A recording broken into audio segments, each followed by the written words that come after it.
Hey, welcome to Socialism for All. This file is being recorded for the March 2022 edition of Socialism for All, and it's an audiobook and discussion of Michael Parenti's Blackshirts and Reds, Rational Fascism and the Overthrow of Communism from 1997, starting with the front matter, preface, and chapter 1, Rational Fascism. If you like this video, please click like and subscribe, and consider supporting on Patreon at patreon.com/socialismforall. There's a link to Patreon in the video description. So let's just get into reading this, and it is a book, not a file from the Marxists' Internet Archive. So I'm going to start with the acknowledgments, and we'll go through the table of contents and preface and all that kind of stuff. So, acknowledgments. I am indebted to Sally Soriano, Peggy Noton, Jane Scantlebury, and Richard Plevin for their valuable support and helpful criticisms of the manuscript. On numerous occasions, Jane also utilized her professional librarian skills to track down much-needed information at my request. My thanks also to Stephanie Welch, Neela Hazay, and Catherine Cahill for valuable assistance rendered. Again, I wish to express my gratitude to Nancy J. Peters, my editor at City Lights Books, for her encouragement and her critical reading of the final text. And belated thanks are owed my publisher, the poet and artist Lawrence Ferlinghetti, for inviting me to become a City Lights author some years ago. Finally, a word of appreciation to Stacey Lewis and others too numerous to mention who partook in the production and distribution of this book, they who do the work.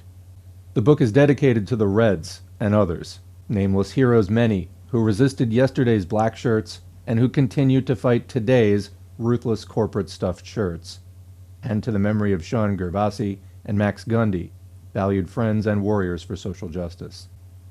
This is followed by a few lines from Pier Paolo Pasolini. For him who knows only your color, red flag, you must really exist, so he may exist. You who already have achieved many bourgeois and working class glories, you become a rag again, and the poorest wave you. On to the table of contents. So in this book, first there's the preface. Chapter 1 is called Rational Fascism. There's a blurb here. Fascism historically has been used to secure the interests of large capitalist interests against the demands of popular democracy. Then and now, fascism has ir rational mass appeals in order to secure the rational ends of class domination.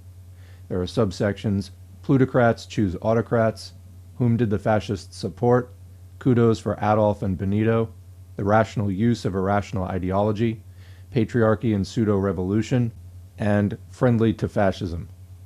Section 2 is Let Us Now Praise Revolution.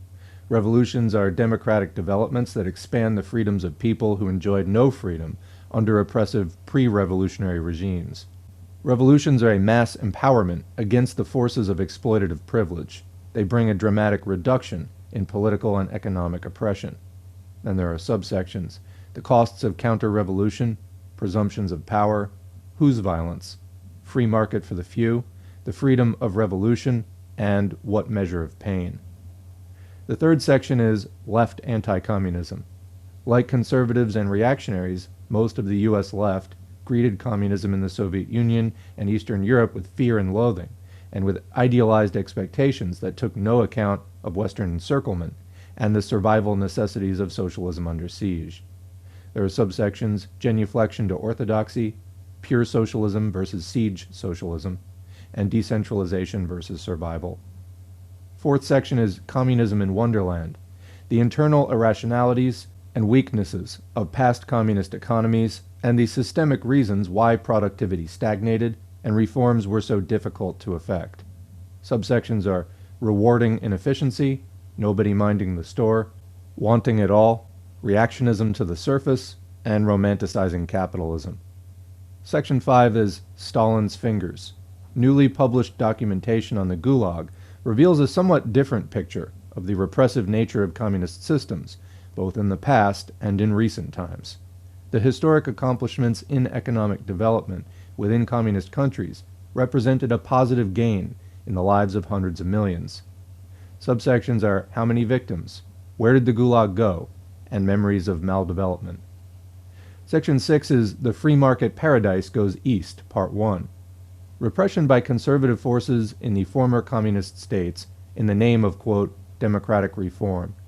Privileges from pre-communist days restored to the old owning classes. Western investors plunder the public sector at great profit to themselves, reducing the former communist countries to third world levels.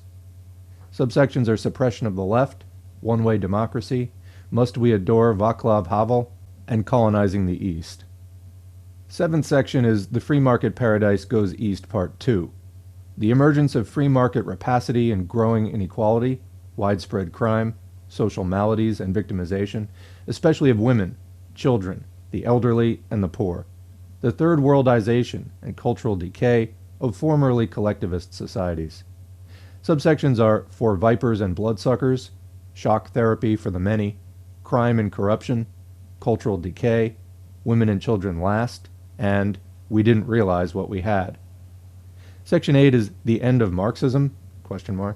Understanding the fundamental concepts and discoveries of a view of society and politics that today is more relevant than ever, helping us to overcome truncated modes of thought, teaching us to ask why things are as they are. Subsections are some durable basics, more right than wrong, more wealth, more poverty, a holistic science, and learning to ask why. Section 9, the final section, is anything but class, avoiding the C word. Class is more than a demographic category. Anything but class explanations of social realities invite us to deny the obvious links between wealth and power and the collision of ecology with capitalism. Subsections are the class denial of class, the ABC theorists, everyday class struggle, wealth and power, and eco-apocalypse, a class act. Finally, there's an index, which I won't be reading, as this is an audiobook. So the first section is the preface. Before I start reading the preface, let me just remind you, as with any of the longer works, or even some of the shorter ones, if anybody out there listening wants to make note of the timestamps and then put them in comments, I will eventually read those and put them into the video description so that the video gets broken up into sections for people looking for something specific. I understand that it's a useful feature. I just often really don't have time to do it myself, as more recording awaits at any given time. I have a huge stack of stuff I'm trying to get to, and people are asking me to do other stuff that isn't even on the stack yet. So it's a great way to give back if you like the channel. Do some timestamps. Future viewers will thank you. All right, and now on to the preface. This book invites those immersed in the prevailing orthodoxy of, quote, democratic capitalism to entertain iconoclastic views, to question the shibboleths of free market mythology and the persistence of both right and left anti-communism, and to consider anew, with a receptive but not uncritical mind, the historic efforts of the much-maligned Reds and other revolutionaries. The political orthodoxy that demonizes communism permeates the entire political perspective. Even people on the left have internalized the liberal conservative ideology that equates fascism and communism as equally evil totalitarian twins, two major mass movements of the 20th century.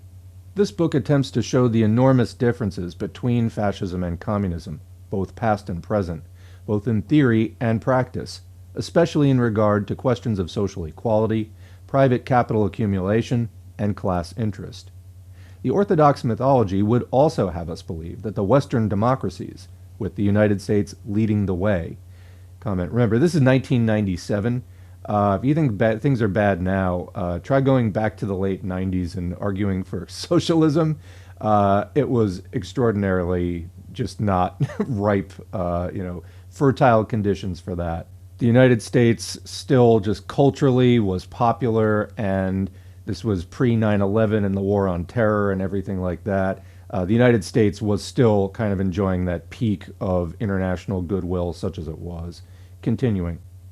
The Orthodox mythology also would have us believe that the Western democracies, with the United States leading the way, have opposed both totalitarian systems with equal vigor. In fact, U.S. leaders have been dedicated above all else to making the world safe for global corporate investment and the private profit system.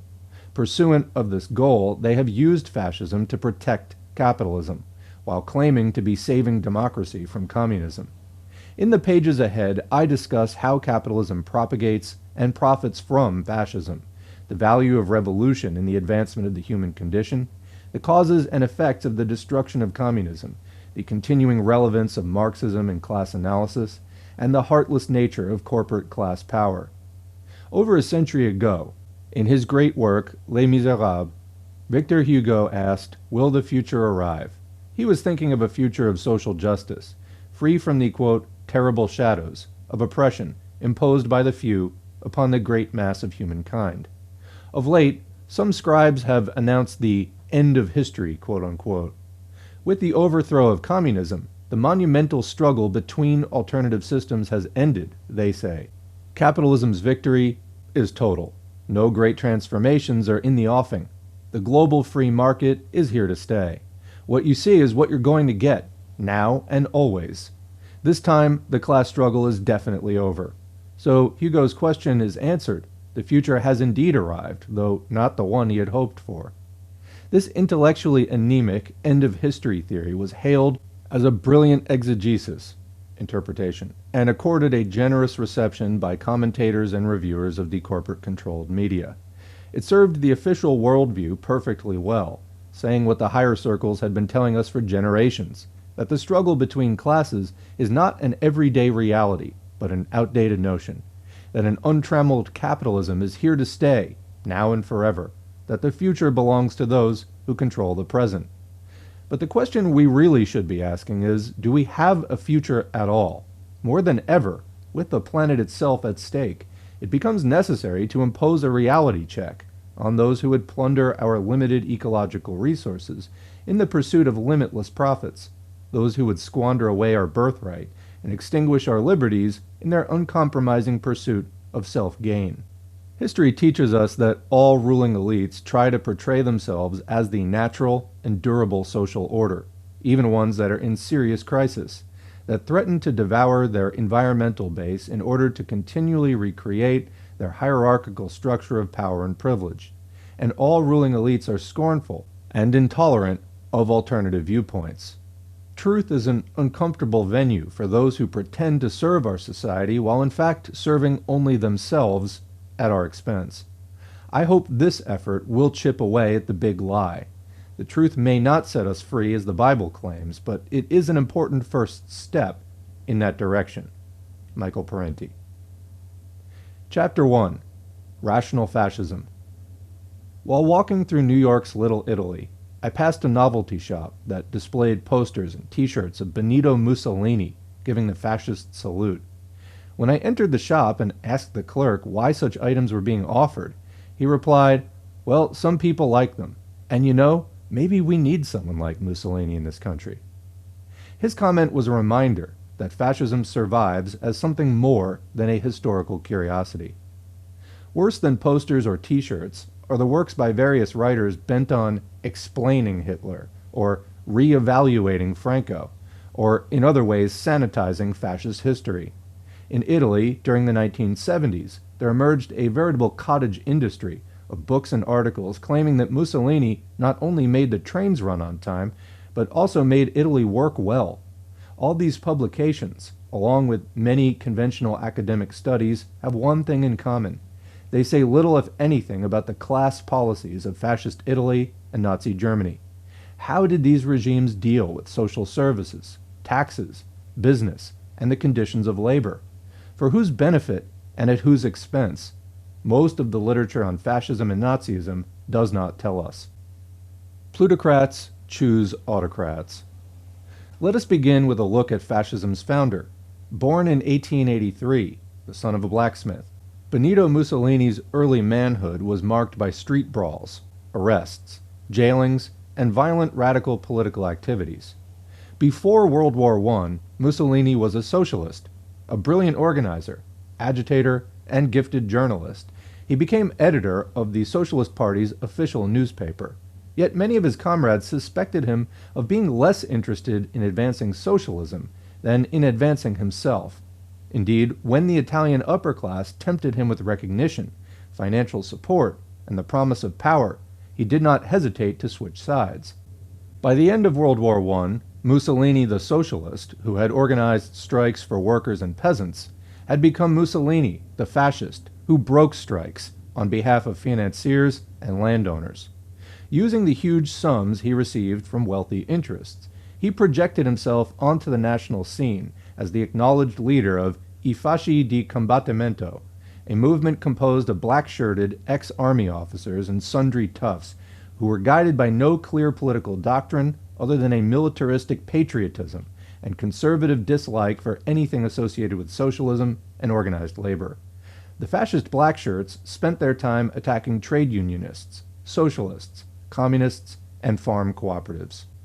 There's a footnote on this page relating to the lack of exploration of class interests that Parenti noted earlier in fascism in scholarly articles about it. The footnote is, among the thousands of titles that deal with fascism, there are a few worthwhile exceptions that do not evade questions of political economy and class power. For instance, Gaetano Salvemini, Under the Axe of Fascism, New York, Howard Fertig, 1969. Daniel Guerin, Fascism in Big Business, New York, Monad Press, Pathfinder Press, 1973. James Poole and Suzanne Poole, Who Financed Hitler, New York, Dial Press, 1978. Palmiro Togliatti, Lectures on Fascism, New York, International Publishers, 1976. Franz Neumann, Behemoth, New York, Oxford University Press, 1944. And R. Palm Dutt, Fascism and Social Revolution, New York, International Publisher, 1935. I just want to add, as another side note, in terms of the elites who offered Mussolini this, fortune and power, try MI5, the British FBI. I'm not sure if Parenti gets to it in this book or not, but if not, we'll definitely cover that in a separate video. Back to the text. After World War I, Italy had settled into a pattern of parliamentary democracy. The low pay scales were improving, and the trains were already running on time. But the capitalist economy was in a post-war recession. Investments stagnated, heavy industry operated far below capacity, and corporate profits and agribusiness exports were declining. To maintain profit levels, the large landowners and industrialists would have to slash wages and raise prices. The state, in turn, would have to provide them with massive subsidies and tax exemptions. To finance this corporate welfarism, the populace would have to be taxed more heavily, and social services and welfare expenditures would have to be drastically cut, measures that might sound familiar to us today. But the government was not completely free to pursue this course. By 1921, many Italian workers and peasants were unionized and had their own political organizations. With demonstrations, strikes, boycotts, factory takeovers, and the forcible occupation of farmlands, they had won the right to organize, along with concessions in wages and work conditions. To impose a full measure of austerity upon workers and peasants, the ruling economic interests would have to abolish the democratic rights that had helped the masses to defend their modest living standards. The solution was to smash their unions, political organizations, and civil liberties. Industrialists and big landowners wanted someone at the helm who could break the power of organized workers and farm laborers, and impose a stern order on the masses. For this task, Benito Mussolini, armed with his gangs of Blackshirts, seemed the likely candidate. There's a footnote there. Between January and May 1921, quote, the fascists destroyed 120 labor headquarters, attacked 243 socialist centers and other buildings, killed 202 workers, in addition to 44 killed by the police and gendarmerie, and wounded 1,144, unquote. During this time, 2,240 workers were arrested and only 162 fascists.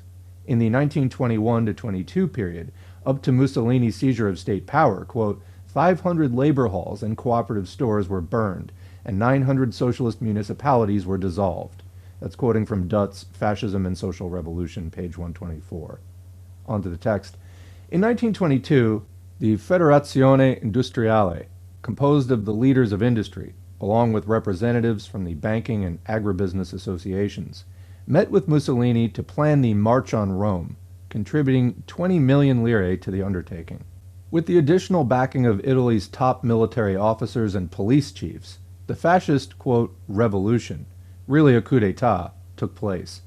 Within 2 years after seizing state power, Mussolini had shut down all opposition newspapers and crushed the socialist, liberal, Catholic, Democratic, and Republican parties, which together had commanded some 80% of the vote. Labor leaders, peasant leaders, parliamentary delegates, and others critical of the new regime were beaten, exiled, or murdered by fascist terror squadristi. The Italian Communist Party endured the severest repression of all, yet managed to maintain a courageous underground resistance that eventually evolved into armed struggle against the Blackshirts and the German occupation force. In Germany, a similar pattern of complicity between fascists and capitalists emerged. German workers and farm laborers had won the right to unionize, the 8-hour day, and unemployment insurance. But to revive profit levels, heavy industry and big finance wanted wage cuts for their workers and massive state subsidies and tax cuts for themselves.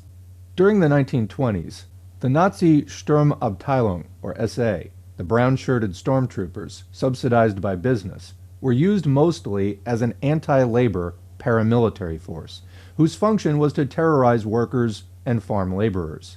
By 1930, most of the tycoons had concluded that the Weimar Republic no longer served their needs and was too accommodating to the working class.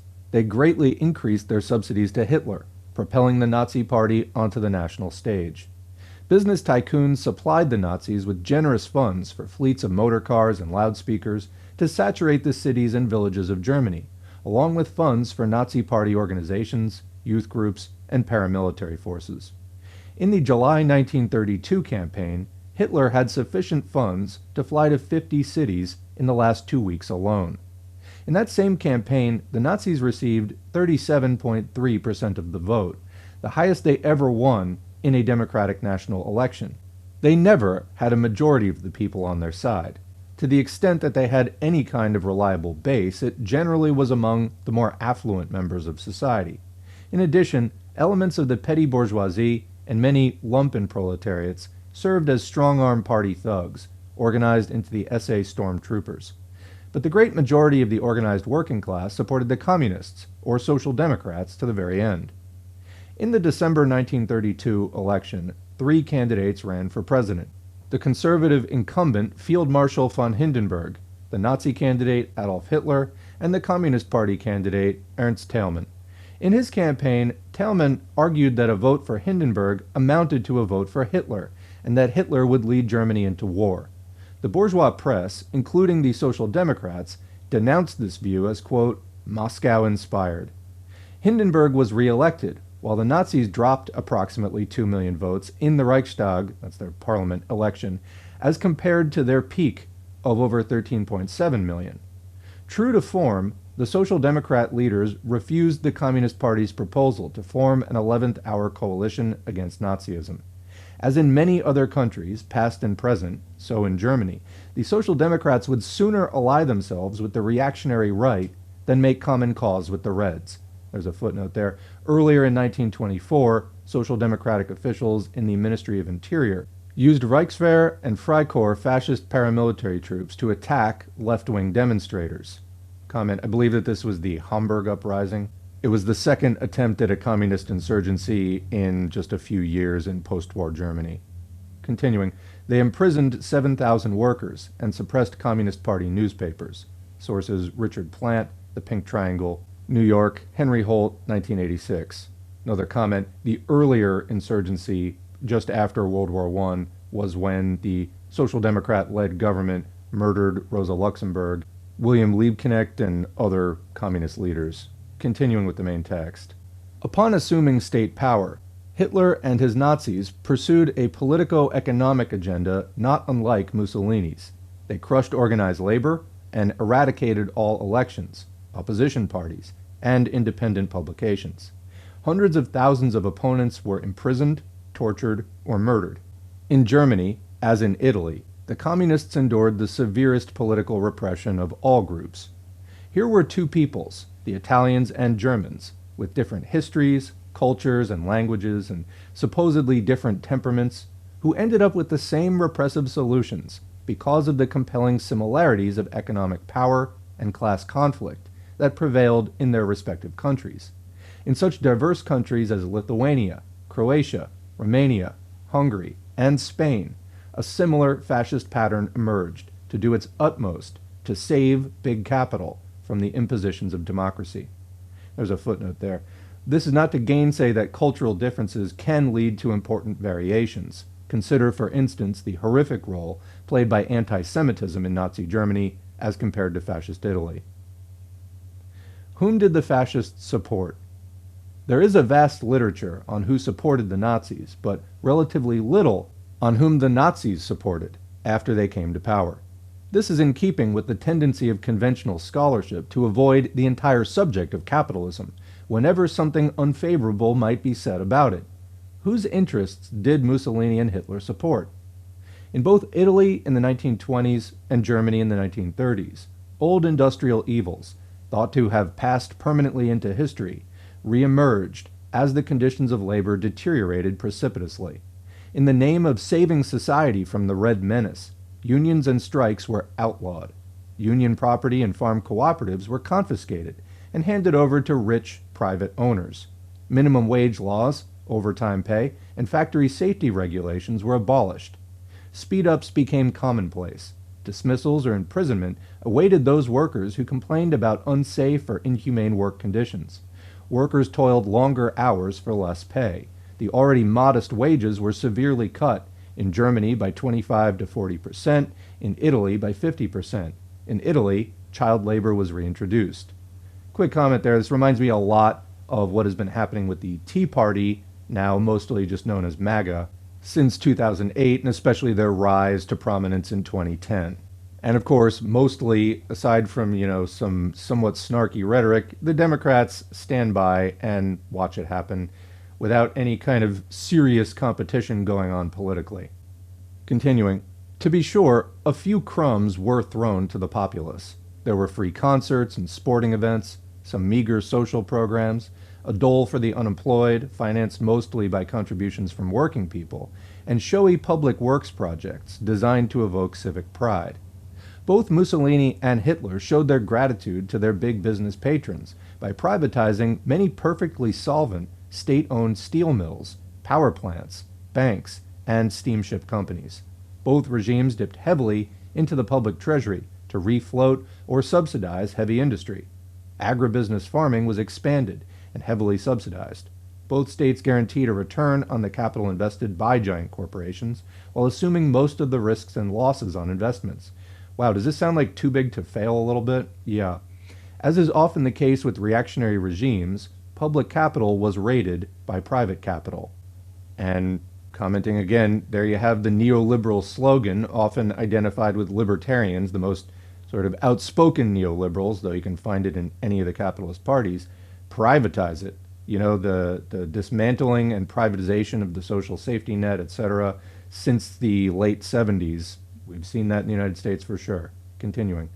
At the same time, taxes were increased for the general populace, but lowered or eliminated for the rich and big business. Of course, we've seen that there too. It's almost like neoliberalism is just fascism in slow motion. Continuing. The result of all this? In Italy, during the 1930s, the economy was gripped by recession, a staggering public debt, and widespread corruption. Comment, also remember, this was the decade of the Great Depression, the crash of 1929, that affected the entire capitalist world. Continuing. But industrial profits rose, and the armaments factories busily rolled out weapons in preparation for the war to come. In Germany, unemployment was cut in half with the considerable expansion in armaments jobs. Wow, does this sound like the United States? Literally, that's what's keeping the United States afloat, is fucking military contractors. All right, but overall poverty increased because of the drastic wage cuts. And from 1935 to 1943, industrial profits increased substantially, while the net income of corporate leaders climbed 46%. During the radical 1930s in the United States, Great Britain, and Scandinavia, upper income groups experienced a modest decline in their share of the national income, but in Germany, the top 5% enjoyed a 15% gain. So footnote there, that's from Simon Kuznets' Qualitative Aspects of the Economic Growth of Nations from Economic Development and Cultural Change, issue or volume number 5, and then number 1 within that, 1956. Continuing, despite this record, most writers have ignored fascism's close collaboration with big business. Some even argue that business was not a beneficiary, but a victim of fascism. Angelo Codevilla, a Hoover Institution conservative scribe, blithely announced, quote, "If fascism means anything, it means government ownership and control of business," unquote. Thus, Fascism is misrepresented as a mutant form of socialism. In fact, if fascism means anything, it means all-out government support for business and severe repression of anti-business, pro-labor forces. Wow, if only we could just get conservatives to understand that much instead of, everything else but fascism is fascism, which is basically the dialogue today that you try to have with a conservative about any of this. Anyway, there's a footnote there. Ex-leftist and reborn conservative Eugene Genovese, or Genovese, I don't know if he's American, wrote in the New Republic, April 1st, 1995, eagerly leaped to the conclusion that it is a, quote, nonsensical interpretation to see, quote, fascism as a creature of big capital.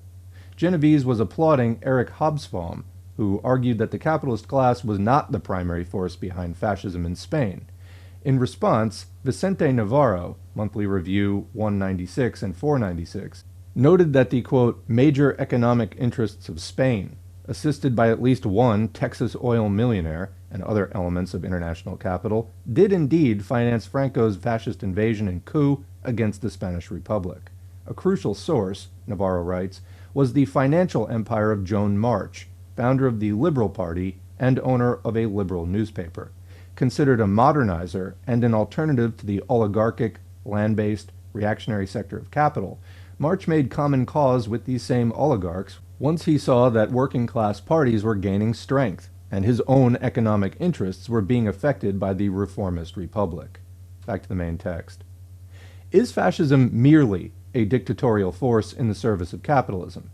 That may not be all it is, but that certainly is an important part of fascism's raison d'etre, reason for being, the function that Hitler himself kept referring to when he talked about saving the industrialists and bankers from Bolshevism.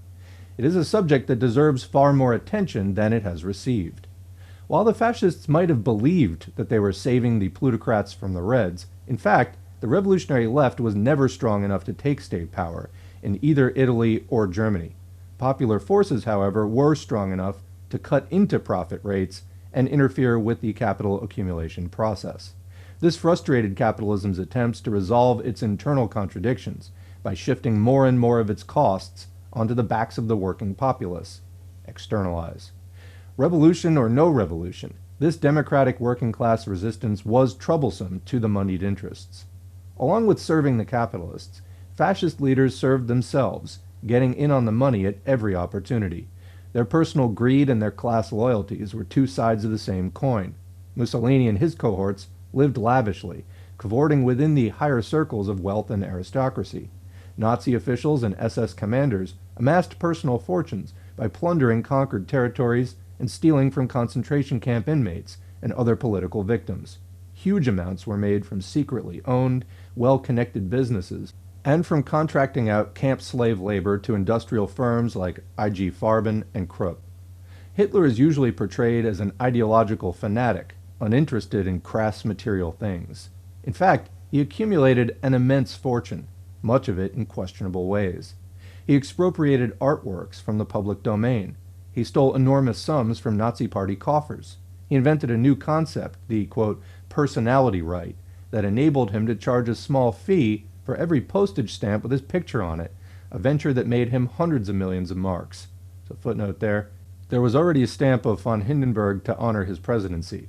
Old Hindenburg, who had no love for Hitler, sarcastically said he would make Hitler his postal minister because, quote, then he can lick my backside. Back to the text. The greatest source of Hitler's wealth was a secret slush fund to which leading German industrialists regularly donated. Hitler, quote, knew that as long as German industry was making money, his private money sources would be inexhaustible. Thus, he'd see to it that German industry was never better off than under his rule, by launching, for one thing, gigantic armament projects, unquote, or what we today would call fat defense contracts. There's a footnote there. That quote is from Wolf Schwarzweiler, The Unknown Hitler. Back to the text. Far from being the ascetic, Hitler lived self-indulgently. During his entire tenure in office, he got special rulings from the German tax office that allowed him to avoid paying income or property taxes. He had a motor pool of limousines, private apartments, country homes, a vast staff of servants, and a majestic estate in the Alps. His happiest times were spent entertaining European royalty, including the Duke and Duchess of Windsor, who numbered among his enthusiastic admirers. Kudos for Adolph and Benito. Italian fascism and German Nazism had their admirers within the U.S. business community and the corporate-owned press. Bankers, publishers, and industrialists, including the likes of Henry Ford, who incidentally published a magazine called The International Jew. In case you didn't know, Henry Ford was fascist. Traveled to Rome and Berlin to pay homage, receive medals, and strike profitable deals. Many did their utmost to advance the Nazi war effort, sharing military-industrial secrets and engaging in secret transactions with the Nazi government even after the United States entered the war. Footnote there, it's from Charles Higham, Trading with the Enemy, Dell, 1983.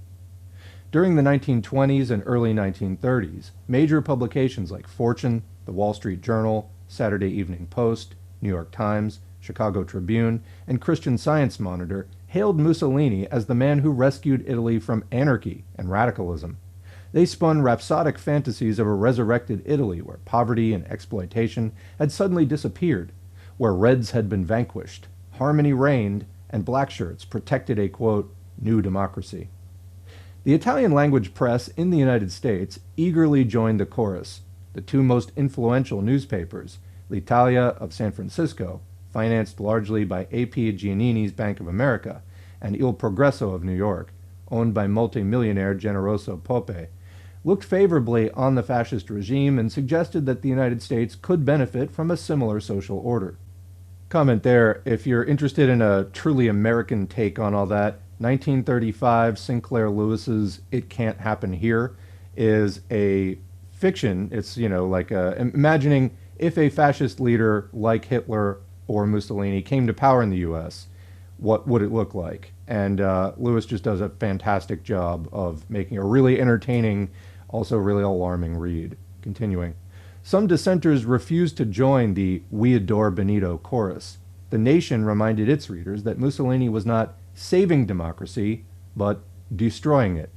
Progressives of all types and various labor leaders denounced fascism, but their critical statements received little exposure in the U.S. corporate media. As with Mussolini, so with Hitler. The press did not look too unkindly upon Der Führer's Nazi dictatorship. There was a strong give Adolf a chance contingent, some of it greased by Nazi money. In exchange for more positive coverage in the Hearst newspapers, for instance, the Nazis paid almost 10 times the standard subscription rate for Hearst's INS wire service.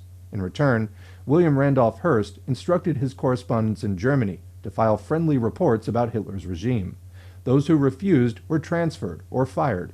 Hearst newspapers even opened their pages to occasional guest columns by prominent Nazi leaders like Alfred Rosenberg and Hermann Göring. By the mid to late 1930s, Italy and Germany, allied with Japan, another industrial latecomer, were aggressively seeking a share of the world's markets and colonial booty, an expansionism that brought them increasingly into conflict with more established Western capitalist nations like Great Britain, France, and the United States. As the clouds of war gathered, U.S. press opinion about the Axis powers took on a decisively critical tone. The rational use of irrational ideology. Some writers stress the irrational features of fascism. By doing so, they overlook the rational politico-economic functions that fascism performed. Much of politics is the rational manipulation of irrational symbols. Certainly, this is true of fascist ideology, whose emotive appeals have served a class control function. First, there was the cult of the leader in Italy, Il Duce. In Germany, Der Führerprinzip. With leader worship, there came the idolatry of the state. As Mussolini wrote, quote, "The fascist conception of life stresses the importance of the state and accepts the individual only insofar as his interests coincide with those of the state." Unquote. Fascism preaches the authoritarian rule of an all-encompassing state and a supreme leader. It extols the harsher human impulses of conquest and domination while rejecting egalitarianism, democracy, collectivism, and pacifism as doctrines of weakness and decadence. A dedication to peace, Mussolini wrote, quote, is hostile to fascism. Perpetual peace, he claimed in 1934, is a, quote, depressing doctrine. Only in, quote, cruel struggle and, quote, conquest do men or nations achieve their highest realization. Quote, though words are beautiful things, he asserted, quote, rifles, machine guns, planes, and cannons are still more beautiful, unquote.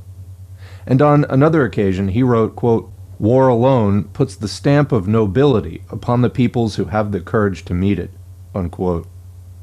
Ironically, most Italian army conscripts had no stomach for Mussolini's wars, tending to remove themselves from battle once they discovered that the other side was using live ammunition.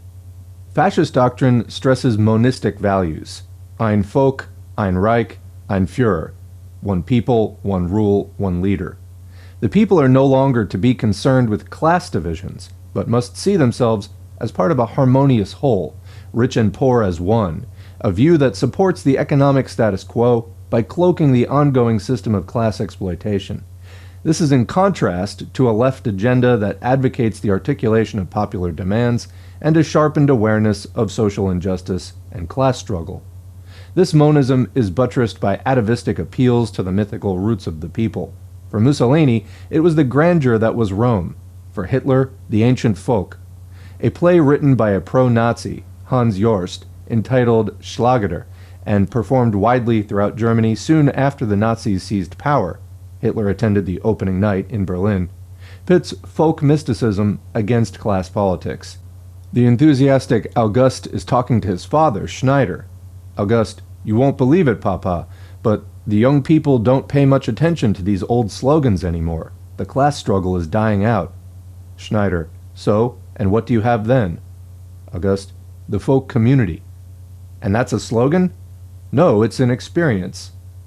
Schneider, my God, our class struggle, our strikes, they weren't an experience, huh? Socialism, the International, were they fantasies maybe? August, they were necessary, but they are historical experiences. Schneider, so, and the future, therefore, will have your folk community. Tell me, how do you actually envision it?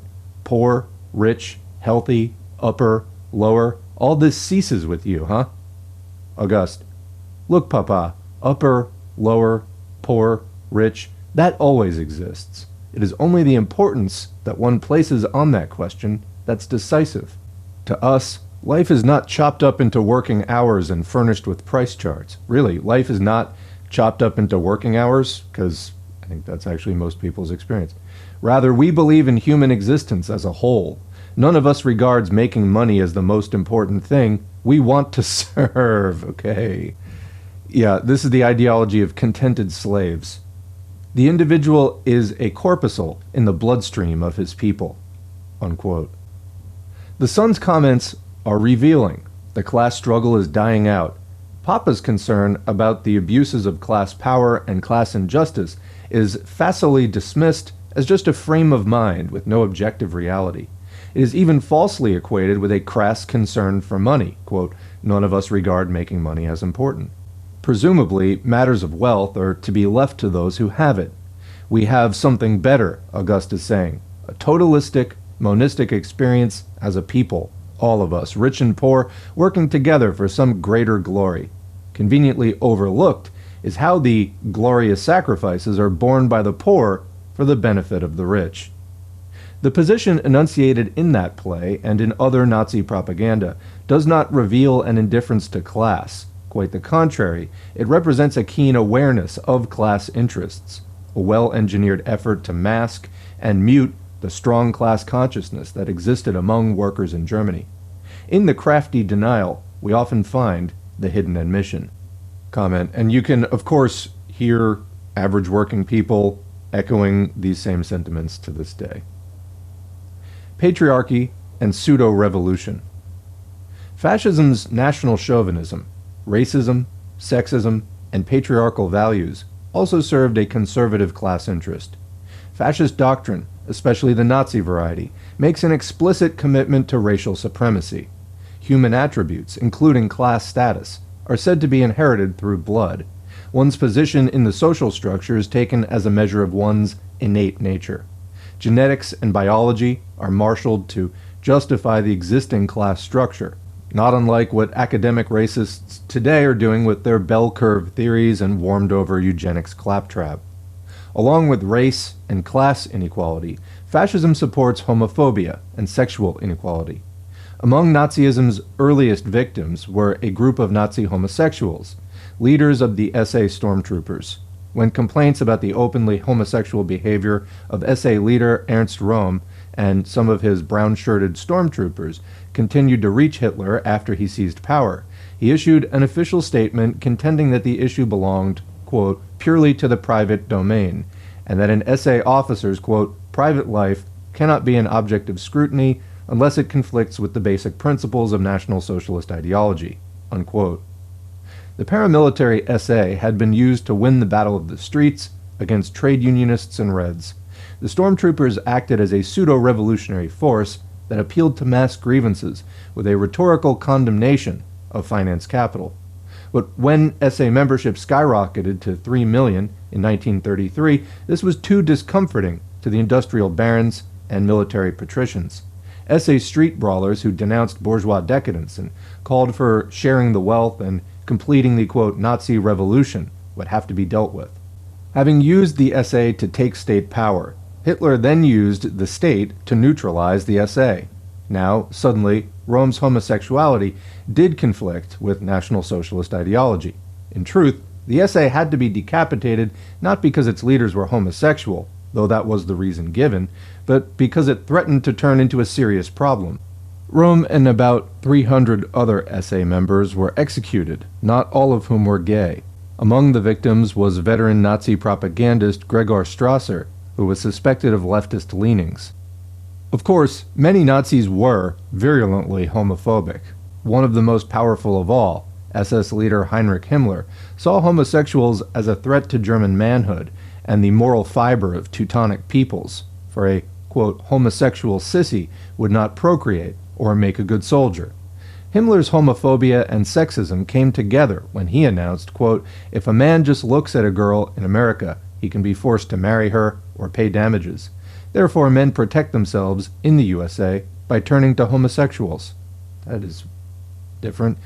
Women in the USA are like battle axes. They hack away at males, unquote. Interesting. Thus spoke one of the great minds of Nazism. In time, Himmler succeeded in extending the oppression of gays beyond the SA leadership. Thousands of gay civilians perished in SS concentration camps. In societies throughout the ages, if able to find the opportunity, women have attempted to limit the number of children they bear. This poses a potential problem for a fascist patriarchy that needs vast numbers of soldiers and armaments workers.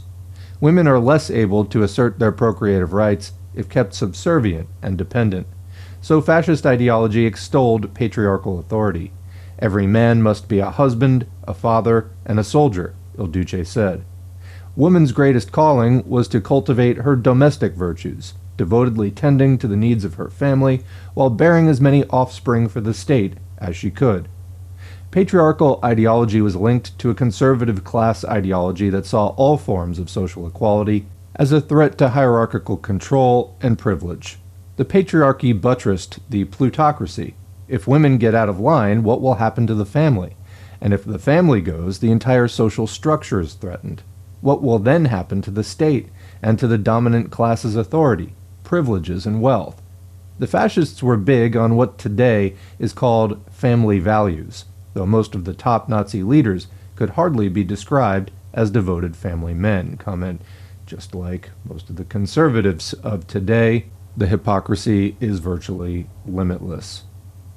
In Nazi Germany, racism and anti-Semitism served to misdirect legitimate grievances toward convenient scapegoats. Anti-Semitic propaganda was cleverly tailored to appeal to different audiences. Super-patriots were told that the Jew was an alien internationalist. Unemployed workers were told that their nemesis was the Jewish capitalist and Jewish banker. For debtor farmers, it was the Jewish usurer. For the middle class, it was the Jewish union leader and Jewish communist. Here again, we have a consciously rational use of irrational images. The Nazis might have been crazy, but they were not stupid. What distinguishes fascism from ordinary right-wing patriarchal autocracies is the way it attempts to cultivate a revolutionary aura. Fascism offers a beguiling mix of revolutionary-sounding mass appeals and reactionary class politics. The Nazi Party's name was the National Socialist German Workers' Party, a left-sounding name. As already noted, the SS stormtroopers had a militant share-the-wealth strain in their ranks that was suppressed by Hitler after he took state power. Both the Italian fascists and the Nazis made a conscious effort to steal the left's thunder. There were mass mobilizations, youth organizations, work brigades, rallies, parades, banners, symbols, and slogans. There was much talk about a Nazi revolution that would revitalize society, sweeping away the old order and building the new. For this reason, mainstream writers feel free to treat fascism and communism as totalitarian twins. It is a case of reducing essence to form. The similarity in form is taken as reason enough to blur the vast difference in actual class content. Writers like A. James Gregor and William Ebenstein, countless Western political leaders, and others who are supposedly on the democratic left, regularly lump fascism with communism. Thus, Noam Chomsky claims, quote, "The rise of corporations was in fact a manifestation of the same phenomena that led to fascism and Bolshevism, which sprang out of the same totalitarian soil," unquote. But in the Italy and Germany of that day, most workers and peasants made a firm distinction between fascism and communism, as did industrialists and bankers, who supported fascism out of fear and hatred of communism, a judgment based largely on class realities. Years ago, I used to say that fascism never succeeded in solving the irrational contradictions of capitalism. Today, I am of the opinion that it did accomplish that goal, but only for the capitalists, not for the populace. Fascism never intended to offer a social solution that would serve the general populace, only a reactionary one, forcing all the burdens and losses onto the working public. Divested of its ideological and organizational paraphernalia, fascism is nothing more than a final solution to the class struggle, the totalistic submergence and exploitation of democratic forces for the benefit and profit of higher financial circles. Fascism is a false revolution. I really like that line. Fascism is a false revolution. It cultivates the appearance of popular politics and a revolutionary aura without offering a genuine revolutionary class content. It propagates a, quote, new order while serving the same old moneyed interests. Its leaders are not guilty of confusion, but of deception. That they work hard to mislead the public does not mean that they themselves are misled. Comment, this is what I keep saying. Fascism is a dog and pony show that tries to take radical rhetoric and aesthetics and then spin it in favor of the status quo. It knows that socialism is popular. It tries to imitate the form and appearance of socialism while substituting any kind of a revolutionary message with a reactionary one. Continuing. Friendly to fascism. One of the things conveniently overlooked by mainstream writers is the way that Western capitalist states have cooperated with fascism. In his collaborationist efforts, British Prime Minister Neville Chamberlain was positively cozy with the Nazis. He, and many of his class, saw Hitler as a bulwark against communism in Germany, and Nazi Germany as a bulwark against communism in Europe. After World War II, the Western capitalist allies did little to eradicate fascism from Italy or Germany, except for putting some of the top leaders on trial at Nuremberg. By 1947, German conservatives began to depict the Nuremberg prosecutors as dupes of the Jews and communists. In Italy, the strong partisan movement that had waged armed struggle against fascism was soon treated as suspect and unpatriotic. Within a year after the war, almost all Italian fascists were released from prison, while hundreds of communists and other leftist partisans who had been fighting the Nazi occupation were jailed. History was turned on its head, transforming the Blackshirts into victims and the Reds into criminals. Allied authorities assisted in these measures. So comment here, this is where the Popular Front Against Fascism, which included both proletarian parties that were anti-fascist and bourgeois parties that were supposedly anti-fascist came to a screeching halt. There's a footnote there. Parenti is citing Roy Palmer Domenico's Italian Fascists on Trial, 1943 to 1948, published Chapel Hill, University of North Carolina Press, 1991. So in France, very few of the Vichy collaborators were purged. Quote, no one of any rank was seriously punished for his or her role in the roundup and deportation of Jews to Nazi camps. It's from Herbert Lotman's The Purge, New York, 1986. Much the same can be said about Germany. See Ingo Müller's Hitler's Justice, Cambridge, Mass., 1991, Part 3, The Aftermath. U.S. military authorities restored fascist collaborators to power in various Far East nations. In South Korea, for instance, Korean collaborators and the Japanese-trained police were used to suppress left democratic forces. The South Korean army was commanded by officers who had served in the Imperial Japanese Army, quote, and were proud of it. Numbers of them had been guilty of war crimes in the Philippines and China, according to Hugh Dean, Korea, China, and the United States, a look back, monthly review, February 1995. End of footnote. Under the protection of U.S. occupation authorities, the police, courts, military, security agencies, and bureaucracy remained largely staffed by those who had served the former fascist regimes or by their ideological recruits, as is true to this day.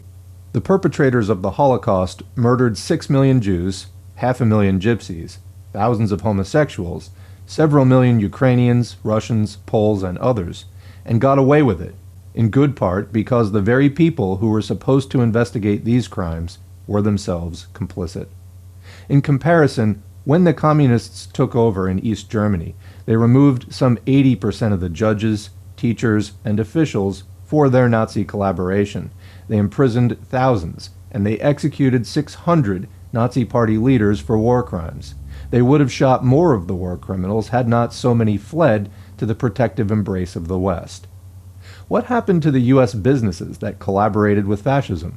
The Rockefeller family's Chase National Bank used its Paris office in Vichy, France, to help launder German money to facilitate Nazi international trade during the war, and did so with complete impunity.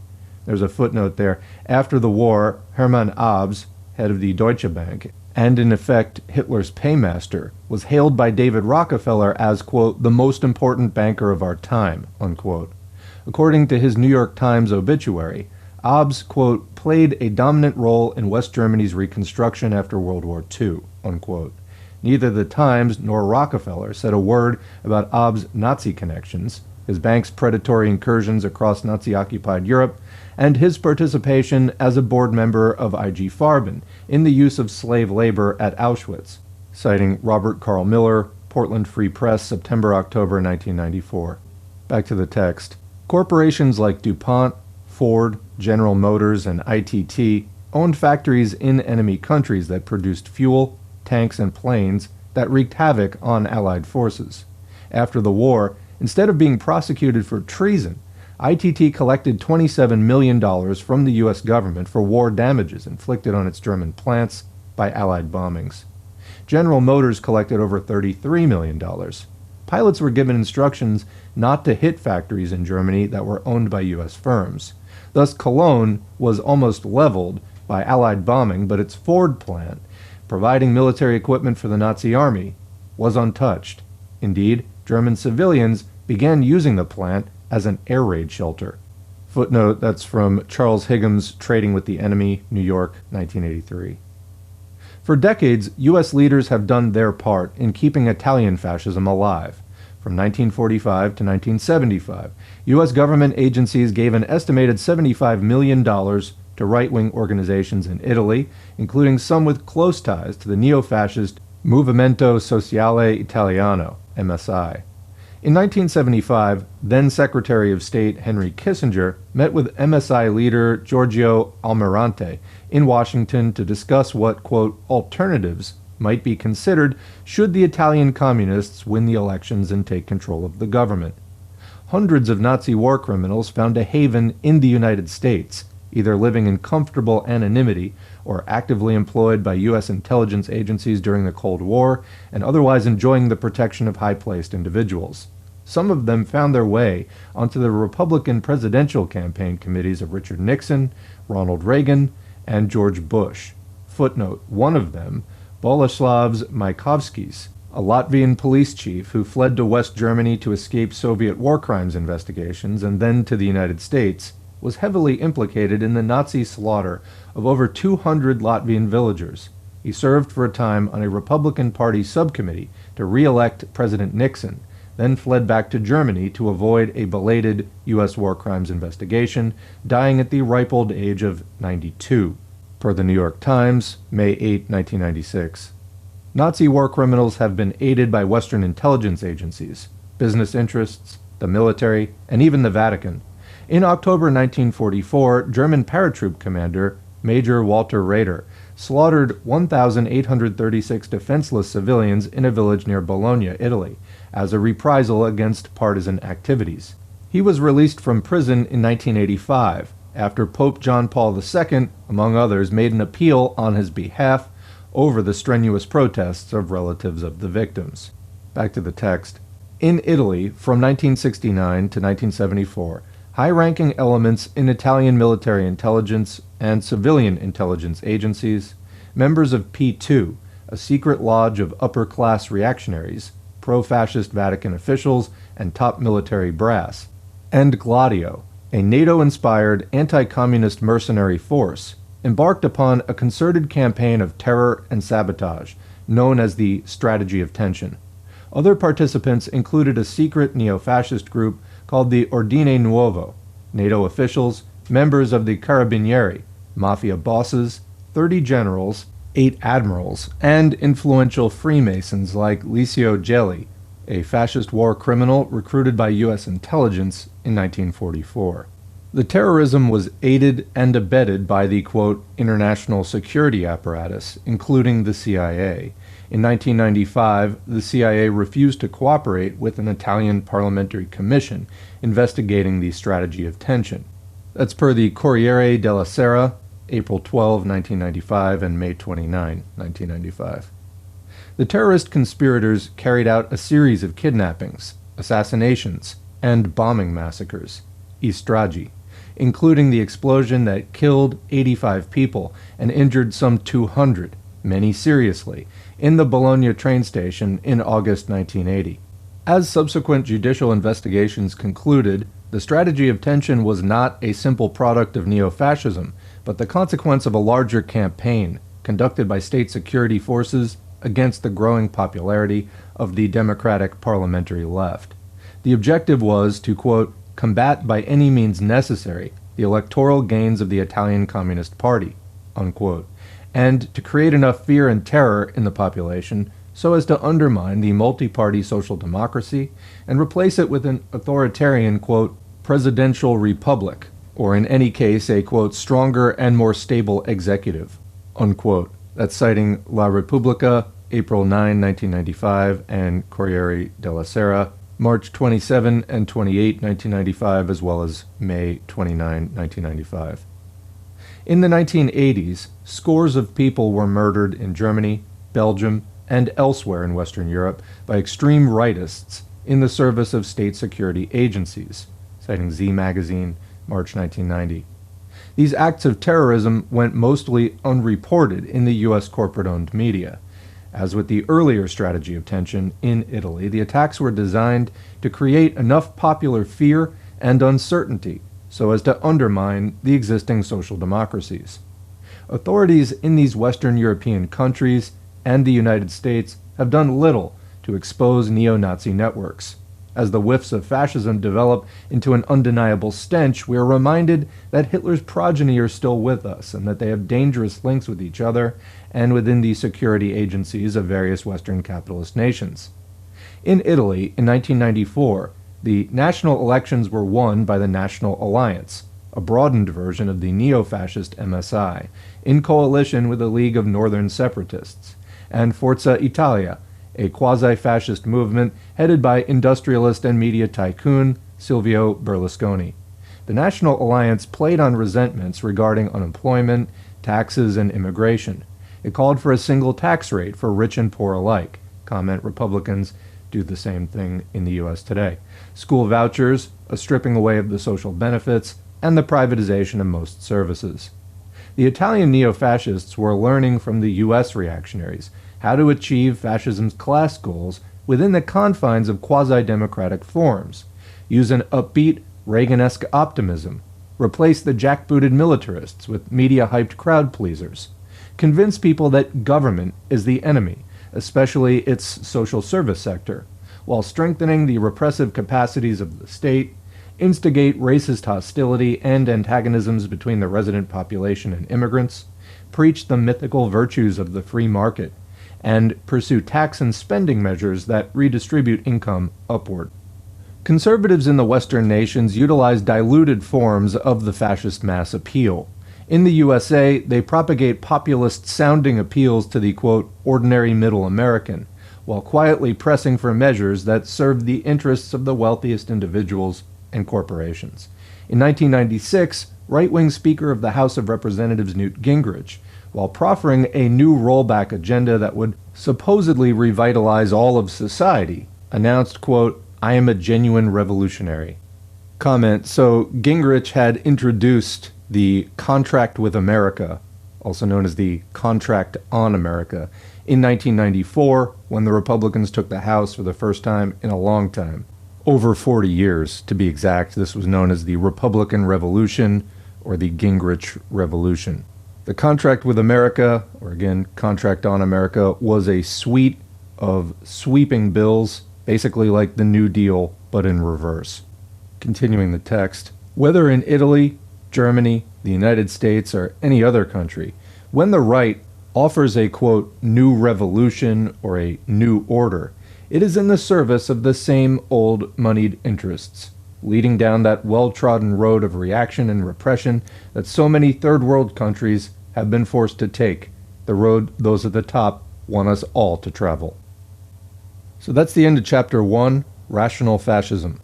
I'm going to be leaving it there for today and then uploading chunks of 1 or 2 chapters about an hour, hour and a half at a time in the coming days and weeks, so keep an eye out for those. When all of the individual chapters have been recorded and uploaded separately, I will also stitch them all together and then re-upload them as just one video for convenience's sake. But I think that with these longer audiobooks, I did this with Rosa Luxemburg's The National Question as well. It turned out to be like 8 hours, and, you know, for me it helps sort of the motivation factor to upload longer things like that in chunks. Otherwise, recording it sort of like for 2 months in the background of other stuff I'm doing, it's just hard to keep the motivation going. So anyway, we're going to leave it there. What do you think? Leave a question or comment. Again, more chapters coming soon. Otherwise, thanks for listening. Thanks to the current patrons whose names are on the screen. If you'd like to get your name on the screen, head to patreon.com/socialismforall. You can sign up for as little as $2 a month or more, whatever you see fit.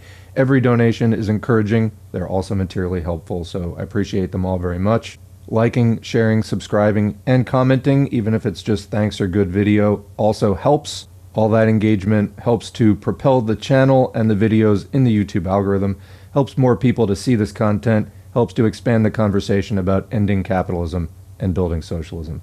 Until next time, thanks again, and we'll catch you in the next video.